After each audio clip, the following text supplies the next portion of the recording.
السلام علیکم، څنګه یې تاسو ټول؟ خیرونه دي. نن زه راغلی یم کلي ته د خور کره. خور مې راله د کدو ساګ پخو. کدو کره خپلو نو دغه پکې زیړ شوی و، دا یې راشو کولی دی. یو پکې دا یو دی، دا شین دی خو سم غټ دی. دا هم بس د شو کولو دی خو هغې لا نه شو کو.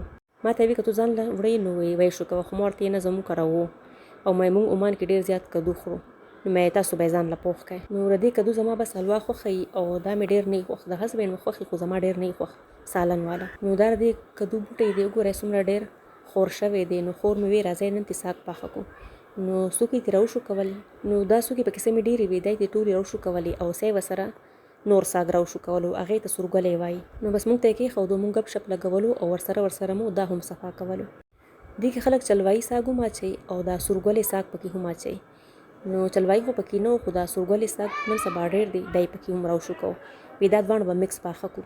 نو دې ته سورګلی وایي. دا مطلب سره ګلونه نیسي، سره خو نه دي، څه پینک شان دي خو نوم یې سورګلی دی. دې ته سورګلی ساګ وایي. دا دواړه چې مکس پاخه شي نو سم خوند کوي. نو دلته هم دا لږ شان صفا کړو او دا نور لګیا یو په ګپ شپ او په خوند رنګ کې صفا کوو. ما ته ویډیو هم جوړول ستاسو دپاره او ورسره مې صفا کول هم. خور مې راته وی ګورې چې چینل دې شروع کړی دی، خو ما ورته نه بس هسې دې ویډیو جوړوم، مې د دې پوره ریسیپي جوړوم. مې مالې صحیح چل نه راځي، بیا به هلته عمان کې هم په دې طریقه باندې پخوم. ساګ چې مو صفا کړو نو بس بیا زما خور وینځو کټ یې کړو او وی چې لږ شان دا وخوټ کوم. نو دیچکي کې ور واچو، وی چې دا وخوټ کوم. نو ډېر زیات نه خو وی بس لږ شان به یې وخوټ کوم، کنې دا به بیا تریخ وي. دا سورګلی چې کم دی وی دا خوټ کول ضروري، کنې دا بیا تریخ وي چې ونه خوټ کېږي. نو بس به یې خوټ کوو او بیا دې ټوکرۍ کې واچو او به یې ترې توی کړئ. نو دا د غرمې ټایم و، چڼه لوبیا یې راله هم پخ کړې وه او ساګ یې راله هم پخه او دا یې زما په فرمایش باندې پخه و. ما ته یې ویل څه پاخه کړو؟ ما ورته بس چڼه لوبیا پخه کړه، موسم ښه دی، باران هم شوی و او مې ورسره د کدوانو څوکې هم پخې کړه. نو بس دې ساګو ته یې تړکه تیاروله، لږ شان غوړي راواخیسته او دې کې داسې 2 چمچې اوږه واچول، صرف اوږه هغې وټکوله او ور واچول دې غوړو ته.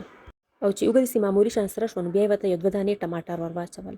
پاکستان کې ټماټر ډېر زیات ګران دي نن سبا. نو بس 2 دانې ورته ور واچولې. چې ټماټر ښه پاخه شو نو بیا یې ورته ساګ ور واچول. دې نه بعد یې ورته 1 چمچه دڼیا ور واچوله، په چټو کې وټکوله او بیا ورته ور واچوله. 1 چمچ یې ورته زیره واچوله او حسب ضرورت مالګه یې ورته ور واچوله او لږ شان یې پکې سور مرچکې ور واچو. دې خو ډېر زیات تیل استعمالوي خو ما ورته بس لږ شان تیل واچوه. مې که غوړي او که تیل خو مې لږ واچوه. مې د ډېرو تیلو نقصانات وي او مې فایدې هېڅ هم نه. نو ښه تیل یې ورته دونه نه ور اچولي. چې کله ساګ پاخه شو نو بالکل پکې نه ښکارېده. حالانکې دې کلي کې خو د تیلو استعمال ډېر زیات کوي خلک. چې میلمه وکړ راشي نو په تیلو کې دا ترکاري سمه خوټ کوي. نو دلته مې دا ساګ داسې 5-6 منټه د مسالو کې پاخه کړل او بس دا بالکل تیار شو. اوس په یو پلیټ ته راواچو او بس دا دی د دې فاینل لوک.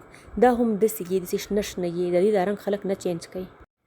نو ما ته یې راکړه چې لږ یې وڅکمه چې څنګه دی، خو ماشاءالله داسې زبردست پخ شوي وو چې زه تاسو ته ویلی نه شم. زما یوه ټیچره وه نو هغې به وی پخوا به د پیشترې ساګ خلکو وخوټ کوو او په چخچې باندې به یې خوړو، وی سم خوند به یې کوو. وی په مسالو کې به ورته صرف مالګه اچوله او لږ شان مرچکې به یې ورته ور اچوله، وی سم ډېر خوند به یې کوو. خو رښتیا وی نن سبا چې څومره ډېرې مالګې مسالې خلک استعمالوي هماغومره خلک ډېر بیمار کېږي.